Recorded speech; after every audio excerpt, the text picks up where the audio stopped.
Mheshimiwa Makeresia Power Jibubu.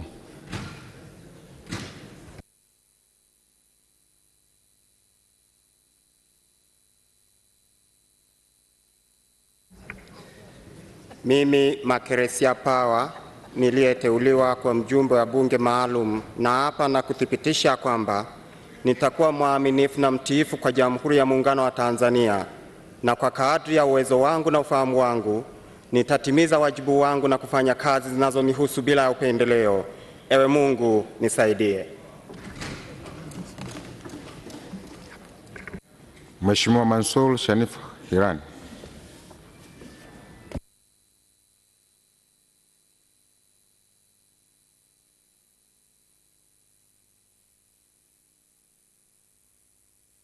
Mheshimiwa wako masuala ya presentation yake, na tujitahidi kumweka kwenye kona za siasa zetu za ndani. Naomba Mheshimiwa Makeresia aendelee. Nashukuru Mheshimiwa Mwenyekiti. Mheshimiwa Mwenyekiti, napenda kumuuliza swali moja likiwa na A na B mtaalamu Amos wako kuhusiana na katiba ya Kenya, kwamba katiba ndiyo sheria mama ya nchi na kwamba hutungwa kwa kuzingatia zaidi hasa wahudumiwa ni raia wa kawaida kuliko wanasiasa. Wanasiasa huwaweka kama watumishi wetu. Sasa ningependa kujua katiba ya Kenya imeyazingatia vipi makundi yafuatayo: wafugaji, wakulima, wavuvi na wote wanaotumia ardhi. Imezingatia vipi maslahi yao na kuyaweka katika katiba ya Kenya, hususani swala la ardhi. B, tangu utekelezaji wake uanze wa katiba hii mpya, makundi hayo niliyoyataja ni kipi yalichokipata ambacho wasingeweza kukipata kama katiba hii isingetungwa? Swali la pili, kwa kuwa mtaalamu umekuja kwa lengo la kutuelimisha katika utunzi wa katiba, na ninao imani baada ya kupewa taarifa ya kwamba unakuja kutuelimisha kuhusiana na swala la utunzi wa katiba, hapana shaka umejaribu kupitia rasmi yetu ya katiba ambayo sasa tunaenda kuitunga. Mfumo wetu ulikuwa wa serikali mbili, sasa tunaelekea kwenye serikali tatu. Kwa jicho lako la kitaaluma, ningependa utushauri kuongeza serikali ya tatu kutoka ya pili. Mwananchi wa kawaida, makundi yale niliyoyataja, je, yanasogezewa huduma au yanapewa mzigo? Naomba niwasilishe. Asante sana. Asante. Waheshimiwa, nitachukua tena maswali mengine wachangiaji wawili, halafu tumpe nafasi seneta wako ajibu kwanza hayo. Waheshimiwa, tunaendelea. Nimwite sasa Mheshimiwa Makeresia Power.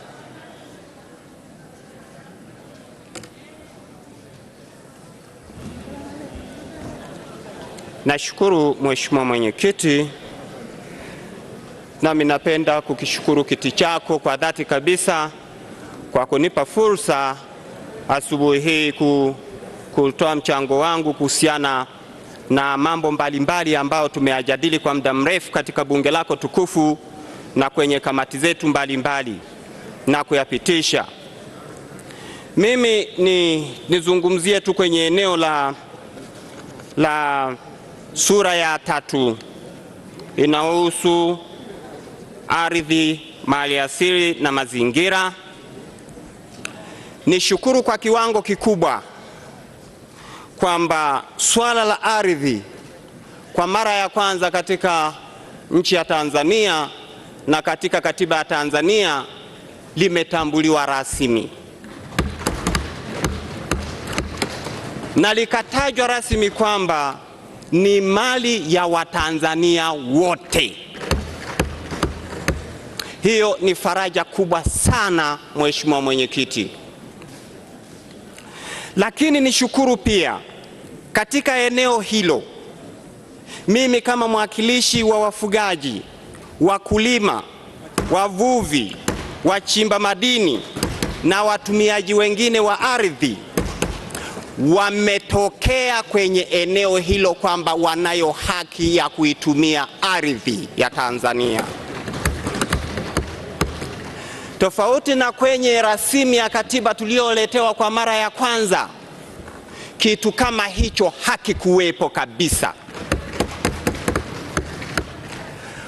Sijui kwa nini hakikuwepo, na wakati huo huo tunasisitiziwa kwamba rasimu ya katiba hiyo ndiyo maoni ya wananchi, wakati maoni ya wananchi na shida za wananchi ni ardhi pekee na hakuna kitu kingine. Nashukuru kwamba kwenye eneo hilo tumeonekana wazi wazi kwamba tuna haki ya kuitumia ardhi ya Tanzania kama raia wa Tanzania. Lakini pia nikienda kwenye sura ya 3, kwenye sura ya pili, kwenye malengo muhimu ambapo ndipo sera za kinchi hutungwa, pia wafugaji, wakulima, wavuvi na wachimba madini wametokea kwenye eneo hilo. Bado wanaendelea kutokea katika rasimu ya katiba inayopendekezwa kwa wananchi.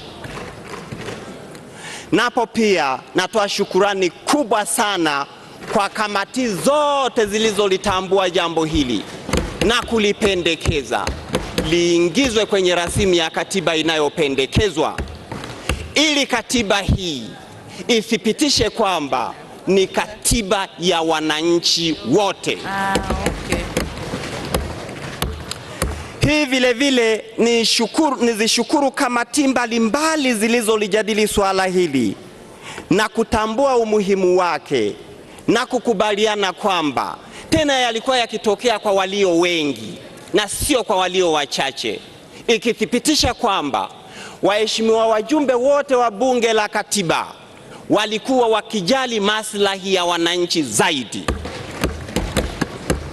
Lakini pia nikienda kwenye sura ya 5 ambako kuna haki za binadamu, nako vile vile ninayo imani kubwa kwenye kamati yetu ya uandishi, haki za wafugaji, wakulima, wavuvi na wachimba madini pia itatokea.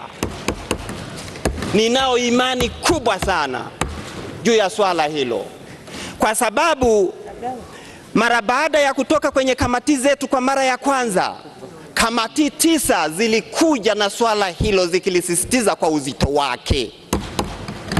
Lakini pia tuliporudi kwenye uhakiki wa katiba iliyopendekezwa, kamati 6 zilirudi tena kwa uzito mzito zaidi kuliko kwa mara ya kwanza.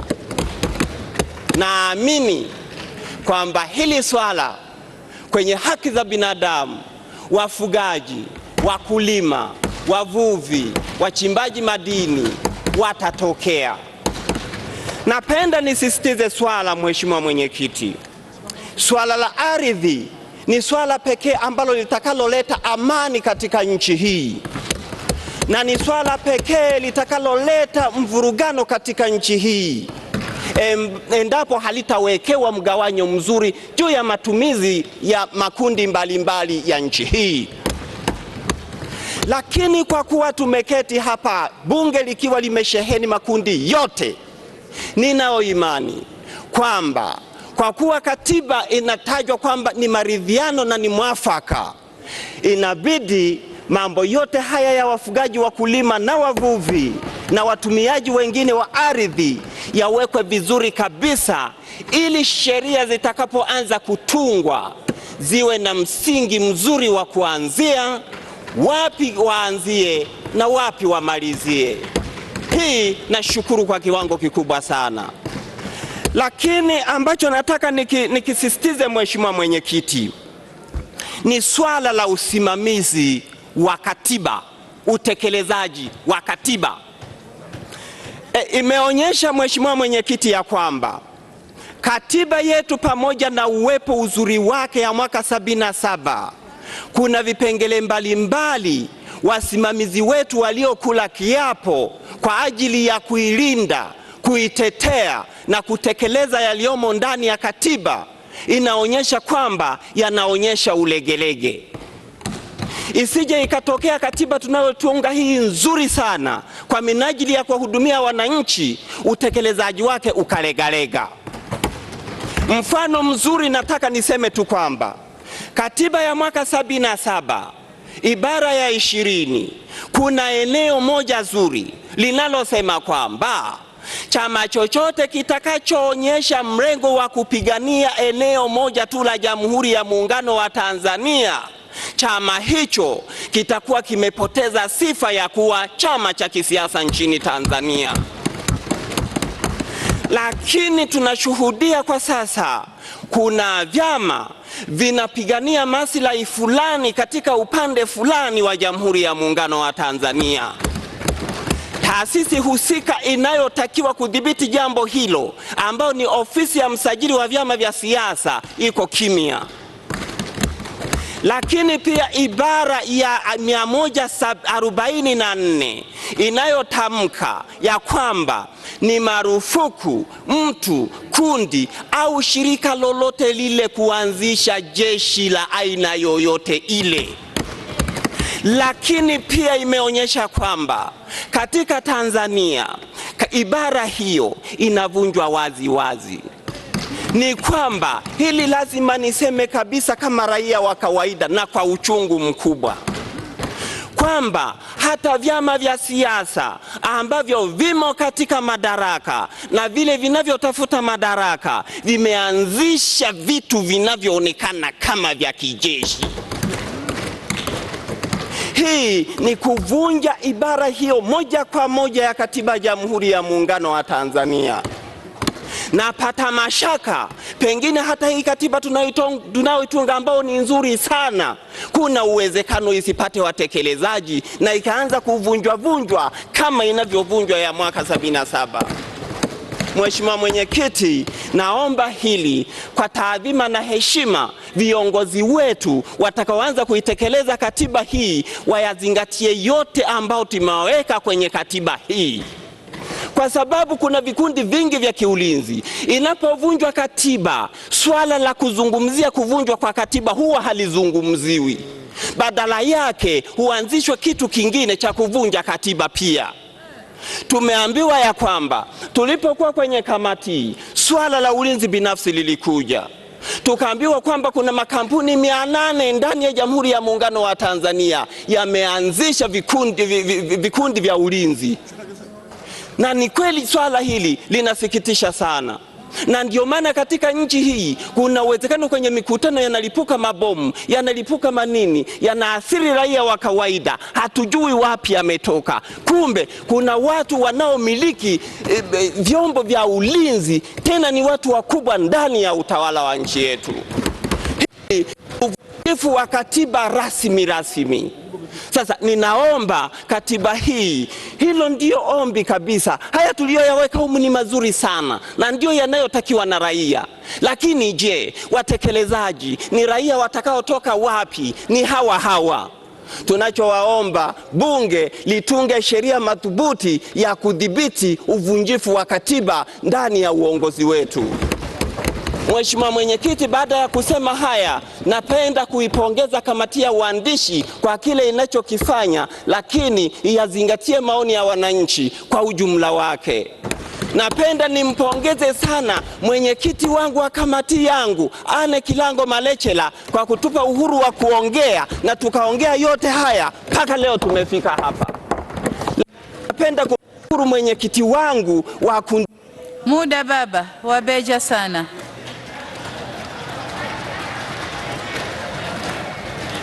Mheshimiwa Mwenyekiti. Wabeja baba, wabeja sana.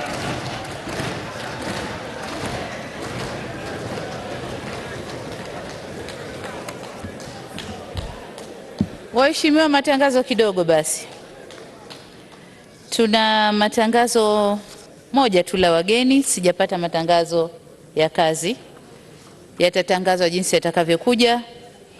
Kuna wageni waheshimiwa wajumbe waliopo ndani ya bunge, na tuna wageni wa Mheshimiwa Gaudensia Kabaka naye ni, halafu tutaendelea. Kwa sasa naomba waheshimiwa wajumbe niwashukuru kwa ushirikiano mzuri mlionipa na kuweza kupata muda kumaliza kazi yetu leo.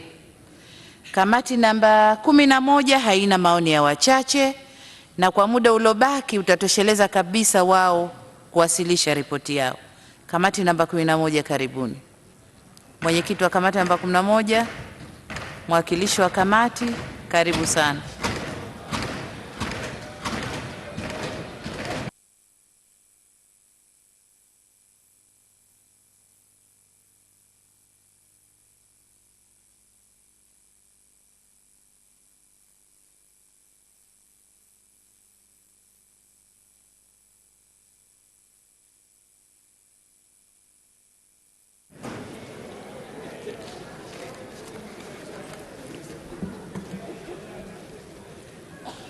Mheshimiwa Mwenyekiti, nashukuru kwa kunikaribisha penye kipaza sauti hiki ili nami nipate kuwasilisha ripoti ya namba 11 ambao tumeijadili kwa uhuru, kwa upana, kwa ufasaha na kwa kuzingatia utaifa, na ndio maana Mheshimiwa Makamu Mwenyekiti, hakuna ya wachache, badala yake ni ya kamati nzima. Nimshukuru Mheshimiwa Mwenyekiti wa kamati yangu Anne Kilango Malechela kwa umahiri wake wa kuiendesha kamati hiyo kwa uhuru na uwazi na kuvumiliana, lakini pia niwashukuru makamu wenye viti ambao mara baada ya kuondoka kidogo alikuwa akiwakabidhi Mheshimiwa Almasi Maige, naye alifuata mkumbo wa Mheshimiwa Mwenyekiti kuiongoza kamati hiyo kwa utulivu, kwa uvumilivu na kwa fursa zote za kila mawazo. Baada ya kusema haya, Mheshimiwa Makamu Mwenyekiti, sasa niende moja kwa moja kuwasilisha ripoti kamati namba 11. Kwa mujibu wa kanuni ya 32 moja ya bunge ya kanuni za bunge maalum, napenda kuarifu bunge lako tukufu kwamba kamati yetu ilitekeleza kazi iliyopewa na kuifanya kazi hiyo kuanzia tarehe 6 Agosti 2014 kufuatana na ratiba ya siku za mijadala. Mheshimiwa Mwenyekiti, kamati namba 11 imekuwa na mijadala mizito sana wakati wa kujadili sura hizi za rasimu ya katiba, ikiwemo sura mpya zilizopendekezwa baadaye za ardhi, mazingira, rasilimali za taifa na sura za serikali za mitaa na ugatuaji wa madaraka ambazo zimetokana na mapendekezo ya tume ya Jaji Joseph Warioba. Hata hivyo, kamati yangu imepitia sura ya kuzuia na kupambana na rushwa kwa uhujumu uchumi iliyowasilishwa na kupendekezwa. Maudhui yaliyomo kwenye sura hiyo yakabaki kama kanuni za chombo husika na sheria za nchi. Mheshimiwa Mwenyekiti, niende moja kwa moja kwenye sura ya 7. Sura ya 7 inahusu serikali ya Jamhuri ya Muungano. Eneo hili ni miongoni mwa maeneo yaliyoleta mvutano mkubwa sana katika mjadala wa kamati, hususani swala la muundo wa muungano. Mheshimiwa Mwenyekiti, kumekuwepo na malalamiko ya muda mrefu hasa kwa upande wa Zanzibar, na hoja zao za msingi zimejikita katika maeneo yafuatayo. A. Rais wa Zanzibar hashiriki kikamilifu katika maamuzi ya kisera ya muungano. B. Uongozi wa kitaifa wa Jamhuri ya Muungano hauna sura ya muungano ndani na nje ya nchi. C. Itifaki ya Rais wa Zanzibar haitambuliki sawa anaposafiri nje ya nchi. Na D. Rais wa Zanzibar alilinganishwa na wajumbe wa kawaida kwenye vikao vya baraza la mawaziri la serikali ya muungano. Mheshimiwa Mwenyekiti, ikumbukwe kwamba kuanzishwa kwa mfumo wa vyama vingi, serikali iliteua kamati ya wataalamu, kamati maarufu kwa jina la Bomani 1992. Kamati hiyo pamoja na mambo mengine ilipendekeza kwa nia njema kabisa kumwondoa rais wa Zanzibar kama makamu wa rais wa Jamhuri ya Muungano na badala yake kuwepo na Baraza la Taifa, Council of State. Hata hivyo, ushauri huo wa kuanzishwa Baraza la Taifa haukuzingatiwa, na hata kama ungezingatiwa, basi ungeweza kutatua tatizo moja tu la ushiriki wa Serikali ya Mapinduzi ya Zanzibar katika maamuzi ya kisera kwa mambo ya muungano, lakini usingeweza kutatua tatizo la itifaki ya rais wa Zanzibar ndani na nje ya nchi. Mheshimiwa Mwenyekiti, kamati yetu ilikuwa na mjadala mzito sana juu ya jambo hili, hali iliyopelekea kuunda kamati ndogo kushughulikia swala la nafasi ya makamu wa rais wa Serikali ya Jamhuri ya Muungano. Mwisho, wajumbe wa kamati yetu waliamua na kukubaliana juu ya muundo kuwepo na makamu wawili wa rais, ambapo makamu wa kwanza wa rais atakuwa rais wa Zanzibar na atakuwa msaidizi na mshauri mkuu wa rais wa Jamhuri ya Muungano ndani ya Zanzibar. Pia rais wa Zanzibar na makamu wa kwanza wa rais atatekeleza na kuwa msimamizi wa shughuli zote za mambo yasiyo ya muungano ndani ya Zanzibar kwa mujibu wa masharti ya katiba ya Zanzibar. Aidha, waziri mkuu atakuwa makamu wa pili wa rais wa Jamhuri ya Muungano. Waziri mkuu na makamu wa pili wa rais atakuwa msaidizi na mshauri mkuu wa rais wa Jamhuri ya Muungano na atatekeleza kazi zake kwa mambo yasiyo ya muungano ndani ya Tanzania bara kwa mujibu wa katiba hii. Mheshimiwa Mwenyekiti, baada ya maelezo hayo, naomba sasa kuwasilisha mapendekezo ya kamati yangu kwa kupitia na kujadili ibara kwa ibara katika sura 7 ya rasimu ya katiba hii. Ibara ya 72. Mheshimiwa Mwenyekiti, maudhui ya ibara ya 72 yanazungumzia madaraka na majukumu alionayo rais kama mkuu wa nchi. Kamati yetu inapendekeza ibara ya 72 1, 2, 3 na 4 zifutwe na ziandikwe upya kama ifuatavyo. Mheshimiwa Makamu Mwenyekiti, rais atatekeleza madaraka ya mkuu wa nchi, kiongozi wa serikali na amiri jeshi mkuu kwa mujibu wa katiba hii, na katika kutekeleza mamlaka hayo atakuwa na uwezo wa kuanzisha na kufuta nafasi za madaraka ya namna mbalimbali katika utumishi wa serikali ya Jamhuri ya Muungano. Pili, rais atakuwa na madaraka ya kuteua watu wa kushika nafasi za madaraka ya viongozi wanaowajibika kuweka sera za idara na taasisi za serikali na watendaji wakuu wanaowajibika kusimamia utekelezaji wa sera za idara na taasisi hizo katika utumishi wa serikali ya Jamhuri ya Muungano kwa uwiano. Nafasi ambazo zimetajwa katika katiba hii au katika sheria mbalimbali zitakazotungwa na bunge au sheria nyinginezo na ambazo zitathibitishwa na bunge.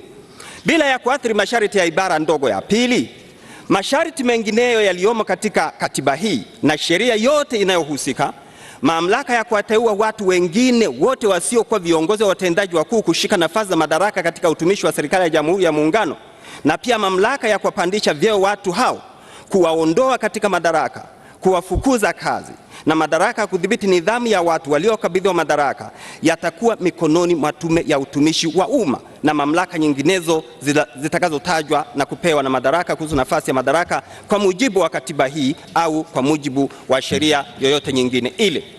Sababu ya mapendekezo ya Mheshimiwa Mwenyekiti ni kwamba rais ndiye mkuu wa nchi na amiri jeshi mkuu. Kuboreshwa kwa ibara hii na kuiandika upya kunampa mamlaka rais kuwa na maamuzi kwa manufaa ya nchi, na hasa kumpa uwezo wa kufanya maamuzi yasiyoweza kuhamishwa au kupingwa kwa sababu za kisiasa.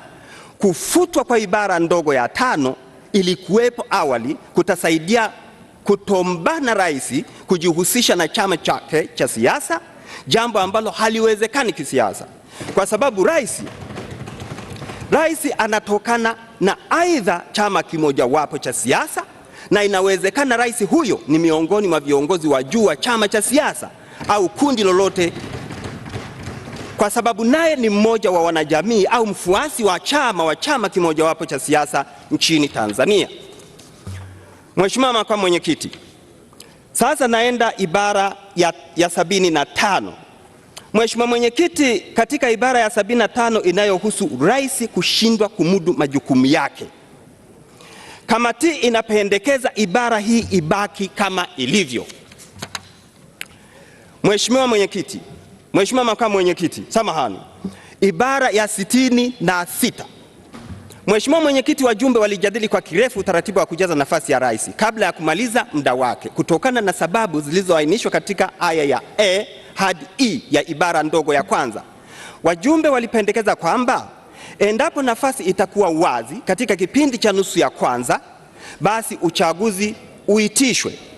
Lakini kama nusu ya kwanza imeshapita, basi makamu wa kwanza wa rais aendelee kushika nafasi hiyo kwa muda uliobaki. Aidha, katika ibara ndogo ya pili, wajumbe walipendekeza madaraka kwa mujibu wa ibara ndogo ya kwanza au tangu alipoapishwa atapendekeza jina la mtu atakayekuwa waziri mkuu na makamu wa pili wa rais, na uteuzi huo utathibitishwa na bunge. Mheshimiwa Makamu Mwenyekiti, naenda ibara ya 80. Ibara ya 80 inahusu utaratibu na uchaguzi wa rais. Ilijadiliwa na wajumbe wa kamati yetu na walipendekeza ibara ndogo ya 5 ya ibara ya 80 iboreshe kwa kuweka siku maalum ya kupiga kura bila kubugudhi siku za kuabudu. Aidha, ilipendekezwa siku itakayochaguliwa iwe siku ya kazi, lakini itangazwe kwamba ni siku ya mapumziko kwa ajili hiyo. Siku hiyo ya uchaguzi wa rais wa Jamhuri ya Muungano itakuwa siku ya kazi itakayoteuliwa na Tume Huru ya Uchaguzi kwa mujibu wa sheria za nchi. Mheshimiwa Makamu Mwenyekiti, naenda ibara ya 82 ambayo inahusu kiapo cha rais na muda wa kushika madaraka. Wajumbe wa kamati yetu wanapendekeza ibara ndogo ya kwanza isomeke: rais mteule ataapishwa na jaji mkuu na atashika